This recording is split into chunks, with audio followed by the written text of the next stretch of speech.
नमस्कार। हमारे इस विशेष पॉडकास्ट में आप सबका बहुत बहुत स्वागत है। दोस्तों, आज हम बात करेंगे पर्यटन पर यानी टूरिज्म पे। अब टूरिज्म पे बात क्यों है? वो इसलिए है क्योंकि टूरिज्म एक बहुत बड़ा घटक है अंतर्राष्ट्रीय सकल घरेलू उत्पाद का, जीडीपी का। और इसके स्पिन ऑफ्स बहुत ज़्यादा होते हैं।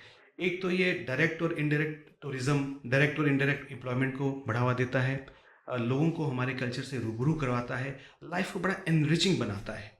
तो इस लिहाज से टूरिज्म बहुत इंपॉर्टेंट है। अगर हम भारत की बात करें तो भारत अभी, जहाँ तक टूरिज्म की बात है, उसमें उतना एडवांस नहीं हो पाया, उतना आगे नहीं बढ़ पाया जितने कुछ देश जैसे स्पेन हैं। क्यों? क्योंकि अभी भारत का जो जीडीपी है उसमें टूरिज्म जैसे इंपॉर्टेंट सेक्टर का जो रोल है वो भी कम है।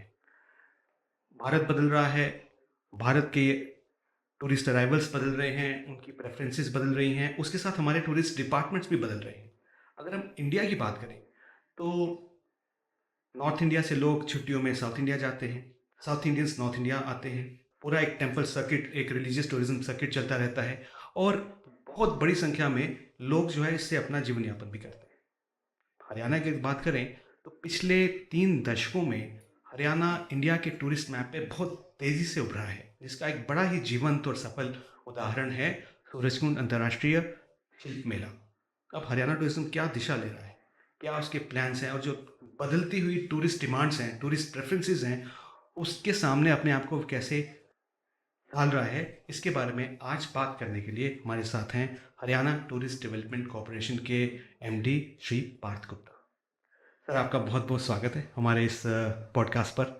तो सबसे पहले तो मैं आपको कंग्रेचुलेट करना चाहूँगा कि 39th एडिशन इस बहुत बड़े सूरजकुंड इंटरनेशनल मेले का चल रहा है। मतलब 15 लाख से ज़्यादा लोग आ रहे हैं, 50 से ज़्यादा कंट्रीज़ की पार्टिसिपेशन है, 500 से ज़्यादा डेलीगेट्स, इस इंटरनेशनल डेलीगेट्स यहाँ आए हुए हैं। तो इतने बड़े लॉजिस्टिक्स जो एक चैलेंज है, उसको कैसे अथॉरिटी आपके नेतृत्व में हैंडल कर रही है, और क्या नई चीज़ें इस मेले में आई हैं इस बार? बहुत बहुत धन्यवाद। और ये 39th एडिशन ऑफ जो सूरज कुंड इंटरनेशनल आत्मनिर्भर क्राफ्ट्स मेला इस बार जो 31 जनवरी से 15 फरवरी तक आयोजित किया जा रहा है जी। और इस मेले की शुरुआत जो है 1987 में यहीं से हुई थी, सूरज कुंड से ही हुई थी, जब फर्स्ट एडिशन का बनाया गया था। और ओवर द इयर्स ऑलमोस्ट 4 दशकों के इस अंतराल पे ये जो क्राफ्ट्स मेला है वर्ल्ड का बिगेस्ट क्राफ्ट मेला बनकर उभरा है जी। और इसमें बेसिकली वो इसका एक आइडिया था कि हम आर्टिसंस जो हमारे शिल्पकार हैं और विभिन्न ट्रेड्स के जो प्रैक्टिशनर्स हैं उनको एक प्लेटफॉर्म मिले कि उनकी प्रतिभा, हुनर और जो भारतीय संस्कृति है उसको जो है उसको प्लेटफॉर्म एक मिले जिस पे डिस्प्ले करें, ग्रो कर सके।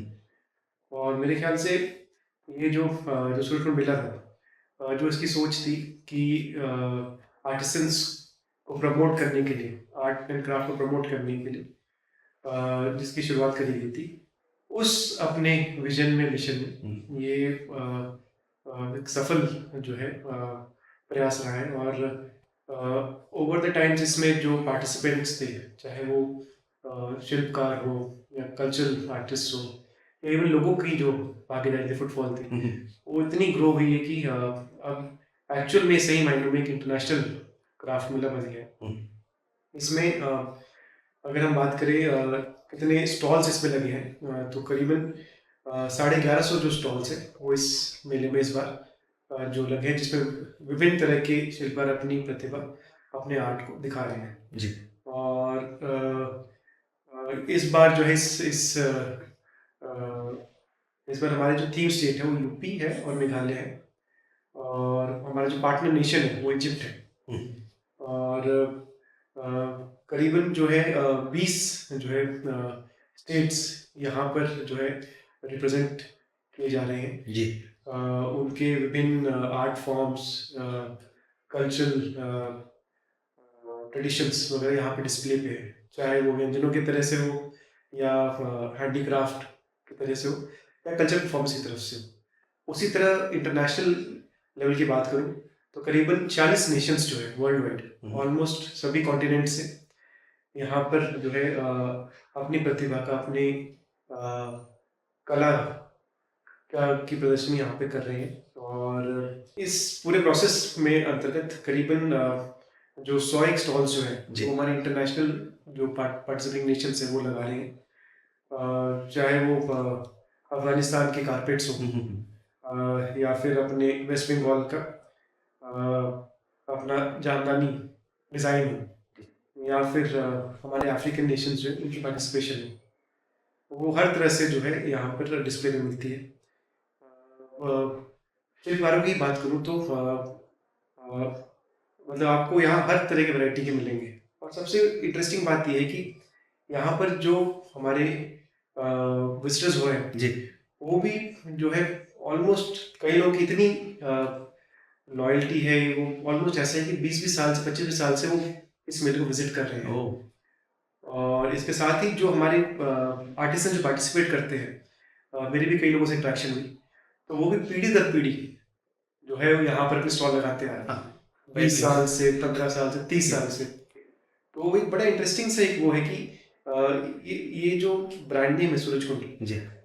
मेले का, ये एक लोगों के सहयोग से, चाहे वो विजिटर्स हो या जो हमारे आर्टिसंस है जो अपना हुनर दिखा रहे हैं, उनके सहयोग से कहीं न केवल देखिए प्रमोशन एक तो अलग एस्पेक्ट है, बट कहीं ना कहीं एक लॉयल्टी की भावना भी होती एक अपनी जो है जो आत्मीयता है, जो उनका एक नेचुरल जो एक मन जो है कहते हैं कि इस मेले से, इस प्लेस से लग गया है, लगाव जैसे। जी लगाव इसका। और पिछले साल करीबन 15 लाख लोग यहाँ पे विजिट उन्होंने किया था, और इस बार उम्मीद है कि इससे ज़्यादा लोग यहाँ इस मेले में आएंगे। Very nice. अच्छा, मैं एक बार और पूछना चाहता हूँ, अगर हरियाणा की लोकेशन की बात करें तो 3 तरफ से हमने जो है एनसीआर को घेरा हुआ है, उनसे हमारी सीमाएं मिलती हैं। और टूरिज़्म की अगर बात करते हैं तो एक गोल्डन ट्रायंगल की बात बहुत बार उभर के आती है कि जो इंटरनेशनल टूरिस्ट जो आता है, अंतर्राष्ट्रीय पर्यटक आता है, वेस्टर्न यूरोप से आता है, नॉर्थ अमेरिका से आता है, तो दिल्ली में उतरता है, दिल्ली घूमता है, उसके बाद वो आगरा चला जाता है, वहाँ फतेहपुर सीकरी देखता है, ताजमहल देखता है, और फिर वो जयपुर की तरफ रुख करता है, जयपुर और जो ईस्टर्न राजस्थान है वो देखता है। हरियाणा बिल्कुल सेंटर में है।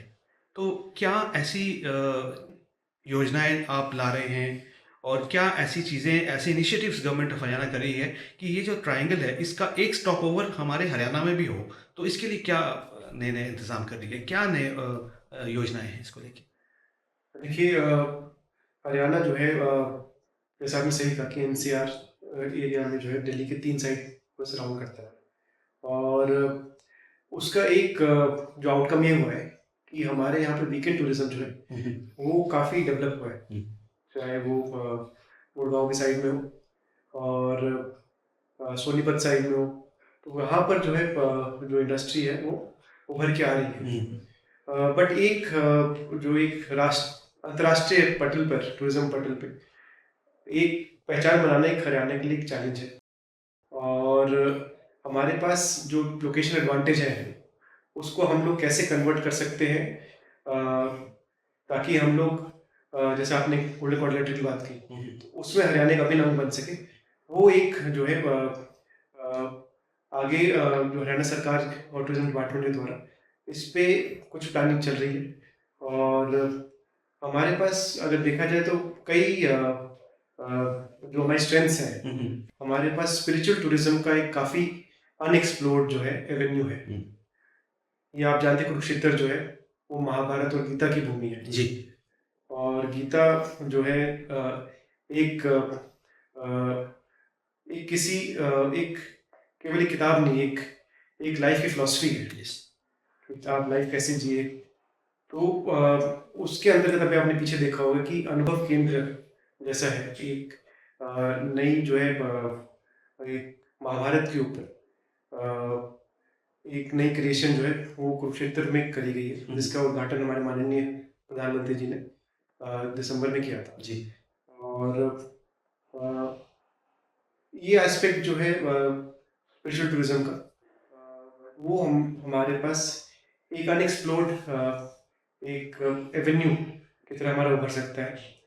चाहे वो ज्योतिसर के पड़ाव हो गए या ब्रह्म सरोवर हो गए, और ये कहीं न कहीं हमें इसको आइडेंटिफ़ाई करके इसको प्रमोट करने का आगे हमारा प्रयास रहेगा। इसके अलावा अगर आप देखें आर्कियोलॉजिकल, हिस्टोरिकल, राखी गढ़ी जो है एक हमारा इंडस वैली सिविलाइजेशन का प्रोमिनेंट साइट है। और उसको प्रमोट करने के लिए सरकार द्वारा विभिन्न जो है वहाँ पर प्रमोशनल इवेंट्स पिछले महीनों में एक जो राखी गढ़ी का मेला है वो भी एक फेयर वहाँ पे हुआ था। तो अलग-अलग जगह पे हरियाणा में एक जो हमारी सांस्कृतिक या ऐतिहासिक धरोहर है उनको आइडेंटिफाई करके प्रमोशन के लिए हरियाणा सरकार प्रयासरत है। और इसको एक इंटीग्रेटेड पॉलिसी के अंतर्गत प्राइवेट इंडस्ट्री के कन्वर्जेंस के साथ को फैसिलिटेट करते हुए टूरिज्म को आगे बढ़ाने का प्रयास किया जाए। जी।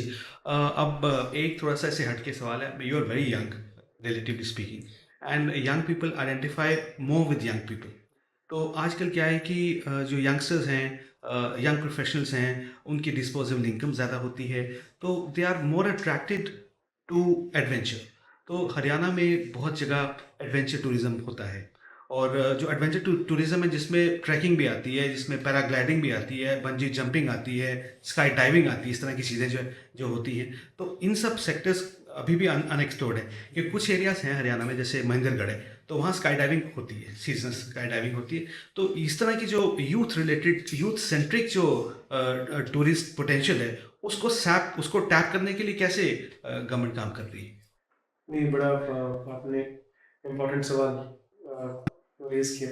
और इसका देखिए एडवेंचर टूरिज़्म एक नीश सेक्टर हो गया टूरिज़्म का। और जैसे आपने कहा महेंद्रगढ़ में जो है स्काई डाइविंग हो गई, उसको देखते हुए मोरनी जो हमारा क्षेत्र है उसमें हरियाणा सरकार का ये प्रयास है कि वहाँ पर जो है टिक्कर ताल और बाकी जगह जो है एडवेंचर एक्टिविटीज़ जो है वहाँ शुरू करी जा रही है। और ये प्रयास है कि वह उस मोरनी को एक एडवेंचर डेस्टिनेशन की तरह, एडवेंचर स्पोर्ट्स डेस्टिनेशन की तरह उसको डेवलप करें। साथ ही साथ मोरनी में जो है हमारे पास कुछ ट्रैकिंग एवेन्यूज़ भी हैं। और स्वदेश दर्शन जो प्रोजेक्ट है केंद्र सरकार का, उसके अंतर्गत इसको फर्दर जो है यहाँ पर करीबन 20-25 करोड़ के जो है काम यहाँ पे किए जा रहे हैं, जिसके अंतर्गत मोरनी कम्स और established as adventure tourism destination. Okay. एक और इम्पॉर्टेंट एस्पेक्ट यहाँ मैं डिस्कस करना चाहूँगा कि जैसा होता है कि टूरिज़्म जो है, जो एक बड़ा इम्पॉर्टेंट रोल प्ले करता है एम्प्लॉयमेंट जनरेशन में, और डायरेक्ट और इनडायरेक्ट भी होते हैं। जो होटल के अंदर जो लोग रह रहे हैं वो होटल को रेवेन्यू जनरेट करते हैं, और जो रिक्शा वाला है, जो चाय वाला है, जो बाकी और छोटी छोटी सर्विसेज देते हैं, उनको भी इससे फ़ायदा होता है। तो जो गवर्नमेंट ऑफ इंडिया ने स्किल इंडिया एक मुहिम स्टार्ट की है, या स्टार्टअप इंडिया मुहिम स्टार्ट की है, तो टूरिज़्म सेक्टर में कैसे जो अपना अपना एक लोग उपक्रम स्टार्ट करना चाहते हैं पर्यटन को लेके, उसमें कैसे टूरिज़्म डिपार्टमेंट जो है उनकी मदद कर रहा है? इसके विषय में कुछ हो रहा है क्या? देखिए टूरिज्म डिपार्टमेंट के पास जो ट्रेनिंग संस्था की बात करूँ तो IHM ji. Institute of hotel management जो है, हमारे 5 ऐसे पब्लिक इंस्टीट्यूशन है जो गवर्नमेंट जो टूरिज्म डिपार्टमेंट रन कर रहे हैं। और इसके अलावा जो है यहाँ पर जो बच्चे होटल मैनेजमेंट से विभिन्न तरह के जो कोर्सेज, डिग्री, सर्टिफिकेट्स यहाँ पर इसको प्राप्त करते हैं, और आगे जो है उनकी प्लेसमेंट के लिए फैसिलिटेट किया जाता है। और इसमें जो प्राइवेट सेक्टर जाती कन्वर्जन जो है कहीं ना कहीं लाने की ज़रूरत है जी। कि उनके जो रिक्वायरमेंट है या उनके जो ट्रेनिंग पोटेंशियल है उसको हम कैसे अपने जो पब्लिक इंस्टीट्यूशन प्रोग्राम्स है सर कैसे उनको इंटीग्रेट करके हम बच्चों को प्रिपेयर करें, so they are well equipped to cater to the needs of the sector. जी। अच्छा, एक और टूरिज़्म जो गवर्नमेंट तो जो प्रयास कर रही है, या जो गवर्नमेंट जो काम कर रही है, वो तो कर ही रही है, बड़े इंपॉर्टेंट काम है। और लेकिन लोगों का जब तक भागीदारी इसमें ना हो, तो टूरिज़्म जो है वो उतना सक्सेसफुल नहीं हो पाएगा। Because ultimately common individuals, common Haryanvis, they are brand ambassadors of brand quote and quote Haryana. तो जो एक सेंसिटाइजेशन है, उनको जागरूक करना कि प्रॉपर टूरिस्ट फ्रेंडली बिहेवियर क्या है, या प्रॉपर टूरिस्ट फ्रेंडली प्रैक्टिसेस क्या होती हैं, कैसे उनको ठगाना जाए या कैसे उनका एक एक वेलकम किया जाए, कैसे उनको वेलकम फील करवाया जाए। तो ये जो एक सॉफ्ट स्किल डेवलपमेंट की बात होती है, तो इसमें सरकार जो है आपके नेतृत्व में आपका डिपार्टमेंट कैसे लोगों को सेंसिटाइज कर रहा है या प्रो या टूरिस्ट फ्रेंडली एटीट्यूड जो होता है उसके बारे में जनता को कैसे डिपार्टमेंट एडुकेट करता है? देखिए, जो एक कॉमन हरियाणवी है, उसकी स्ट्रेंथ सबसे बड़ी ये है कि जो हम लोग हैं वो स्ट्रेट फॉरवर्ड है। जी। और जो मन में है वो ज़बान पे और मुँह पे है। और एक कहीं न कहीं ये जो ये एक जो एंटरप्राइज़िंग ये नेचर है, उसी की वजह से जो हरियाणा के लोग हैं, उन्होंने विभिन्न सेक्टर में, चाहे जो भी हो, वहाँ पर अपनी एक छाप छोड़ी है। और ये टूरिज़्म में भी मेरे ख्याल से जो एक एक कैंडिड जो एक अप्रोच होता है, कहीं न कहीं उसी का जो है लोगों में भी वो इम्प्रेशन है कि यहाँ पर आपको कैंडिड, फ्रैंक एंड जो बिहेवियर है या फिर जो बातें हैं वो आपको मिलेंगी। तो being Haryanvi, I think this is the skill that we have. और उसके अलावा जो है हमारे पास जो है सरकार ने एक फार्म टूरिज्म को, फार्म हाउसेस टूरिज्म प्रमोट करने के लिए पॉलिसी भी बनाई है। और जो आजकल जो शहरीकरण हो गया है, जी। उससे कहीं ना कहीं लोगों को एक ब्रेक चाहिए होता है। जो वीकेंड टूरिज्म का कॉन्सेप्ट है वो हरियाणा में, क्योंकि बिकॉज लोकेशन एडवांटेज, ये काफ़ी पिकअप हुआ है। एंड इसमें एक जो एक authentic rustic experience rural area का, उसको प्रमोट करने के लिए हरियाणा सरकार की ये फार्म स्टे और होम स्टे वाली जो पॉलिसी है वो उसको करने में कामयाब है। और जो जहाँ तक बिहेवियर एटीट्यूड की बात है, जो हरियाणा का ये जो एस्पेक्ट है, ये कहीं ना कहीं लोगों को अट्रैक्ट भी करता है और एक अपनी पहचान भी जो भी आता है उस पर जोश होता है। जी। और एक बात होती है, कई बार क्या होता है कि टूरिज़्म की प्रमोशन के लिए गवर्नमेंट के पास पूरा तंत्र है, उसके पास बहुत सारी शक्तियाँ हैं। तो बहुत सारी जो इंटरनेशनल ट्रेड फेयर्स होते हैं या इंटरनेशनल एग्ज़िबिशन्स होती हैं, उसमें गवर्नमेंट जाती है और अपने जो पंडाल हैं या अपने जो पैवेलियंस हैं वो लगाती है। तो हरियाणा गवर्नमेंट की भी कोई ऐसी पॉलिसी है या हरियाणा टूरिज़्म डिपार्टमेंट की भी इसको लेके पॉलिसी है कि जो इंटरनेशनल स्तर पर जैसे पेरिस में या यूएस में जाके इस तरह के रोड शो किए जाएँ ताकि वहाँ के जो टूरिस्ट हैं वो हरियाणा की तरफ आकर्षित हों? तो ऐसी भी कुछ इनिशिएटिव्स गवर्नमेंट ले रही है, सोच रही है? टाइम टू टाइम जो डिपार्टमेंट है वो जरूर पार्टिसिपेट करते हैं ऐसे प्लेटफॉर्म्स पे, जी। चाहे वो टूरिज्म के कॉन्फ्रेंसेस हो या वैसे कोई टूर ऑपरेटर्स के ऐसे कॉन्फ्रेंस हो जहाँ हमें अपॉर्चुनिटी मिलती है, हम लोग पार्टिसिपेट भी करते हैं।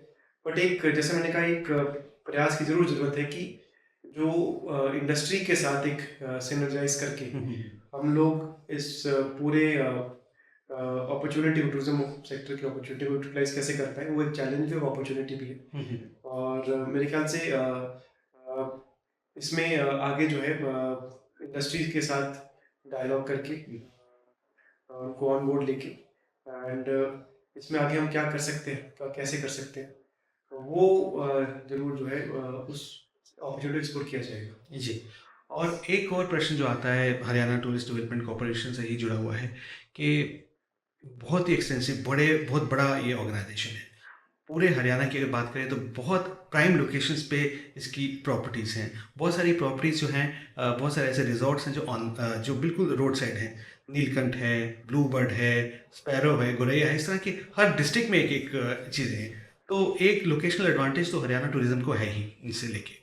तो अब कई बार सरकार का पूरा फोकस अब अतिथि देवो भव की पॉलिसी पे चल रहा है कि जो टूरिस्ट आ रहा है वो थोड़ा वेलकम फील करे। और इसके साथ साथ एक दूसरा एस्पेक्ट है थोड़ा सा एफिशिएंसी को बढ़ाने में, यानी प्रोफेशनलिज्म लाने में और थोड़ा सा और चीज़ों को एफिशिएंट करने में। तो जो जो लूप होल्स हैं हल्के फुल्के जो हरियाणा टूरिस्ट डेवलपमेंट कॉर्पोरेशन में दिखते हैं या हैं, तो उनको कैसे इम्प्रूव किया जा सकता है और कैसे इतना अच्छा सक्सेसफुल ऑर्गेनाइजेशन है इसको और सक्सेसफुल बनाने में किस तरह की जो बिजनेस फ्रेंडली प्रैक्टिसेस हैं वो लाई जा रही है, उसके बारे में कुछ बताइए। इसमें देखिए, एक चैलेंज तो है ही। और जो पब्लिक सेक्टर है उसमें सबसे बड़ी बात ये है कि हम लोग जो इंफ्रास्ट्रक्चर पार्ट है जी। That is taken care of. क्या बिल्डिंग बन जाती है, आपके जो बाकी चीज़ें हैं, चाहे अंदर और बाहर का इंफ्रास्ट्रक्चर वो आप खड़ा कर सकते हैं। बट क्योंकि ये जो सेक्टर है टूरिज्म वाला, ये एक सर्विस इंडस्ट्री है जी। एंड आज के समय में जो है जो सर्विस है, लोगों की जो पैसा दे के आता है, जो कस्टमर है, जी। उनकी कुछ एक्सपेक्टेशंस है, कुछ रिक्वायरमेंट्स है, और कि वो किस तरह सर्विस चाहते हैं, the quality, the efficiency and the other aspect of service. उस एक्सपेक्टेशन को पूरा करना जो है वो सर्विस इंडस्ट्री से थोड़ा चैलेंजिंग हुई है। वहाँ पर जो है जो डिपार्टमेंट है, there is some shortfall on that aspect कि हम सर्विस कैसे प्रोवाइड कराते हैं। और जो प्राइवेट सेक्टर है, अगर आप टूरिज्म बात करें, तो सर्विस इंडस्ट्री में जिस तरह से वो कस्टमर क्लाइंट को सर्विस कर पाते हैं, उस तरह से हमारे जो पब्लिक सेक्टर के जो इंस्टीट्यूशंस हैं, होटल्स हो गए, जो भी हो गए, वहाँ मैच करना वहाँ काफ़ी गैप है। चाहे क्वालिटी हो, नंबर ऑफ मैन पावर हो, वो एक ही चैलेंजेस जरूर है। इसमें एक जो पिछले साल जैसे बजट अनाउंसमेंट में सरकार ने, माननीय सीएम साहब ने ये जरूर एक हमारे जो कुछ होटल्स हैं कुछ लोकेशंस पे, जी। उनको आउटसोर्स करके पीपीपी पे देने की बात कही थी, जिसको अभी एक्सप्लोर किया जा रहा है। जी। जी। जी। तो अब ये तो सारी बातें, अब कुछ ऐसे एस्पेक्ट टूरिज्म में उभर रहे हैं। अब एक बहुत ही नया कॉन्सेप्ट आ गया है भजन क्लबिंग का, कि लोग जनरली कॉन्सर्ट में जाते हैं और वहाँ कॉन्सर्ट का मज़ा लेते हैं, रॉक म्यूज़िक सुनते हैं, पॉप म्यूज़िक सुनते हैं। लेकिन अब नया कॉन्सेप्ट आ गया है भजन क्लबिंग का।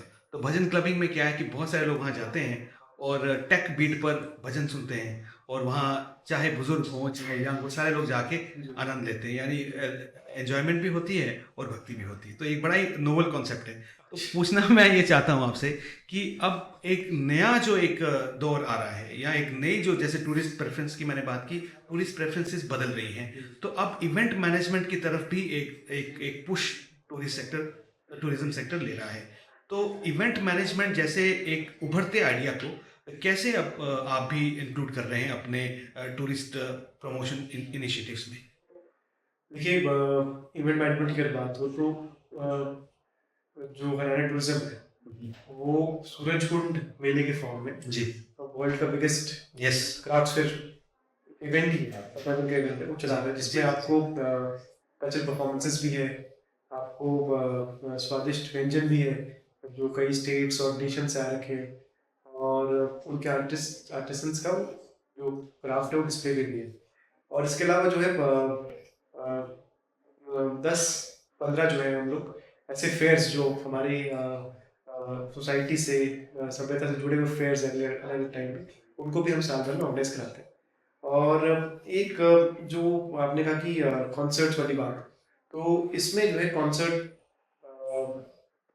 किस तरह से हम करा सकते हैं और टूरिज्म गाइड उसमें क्या रोल प्ले कर सकते हैं, क्योंकि दिल्ली के आसपास होने की वजह से यहाँ पर काफ़ी ज़्यादा कॉन्सर्ट्स साल भर में होते हैं, चाहे वो नीश टाइप का जनाब का भजन कॉन्सर्ट हो गया और उस टाइप का, तो वो जो है उसको कैसे हम लोग प्रमोट कर सकते हैं, उस पर भी पॉलिसी पे थोड़ा काम चल रहा है। जी।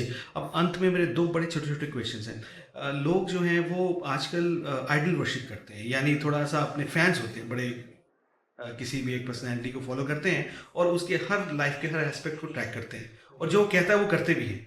तो इसमें ब्रांड एम्बेसडर का बड़ा इंपॉर्टेंट रोल आ जाता है।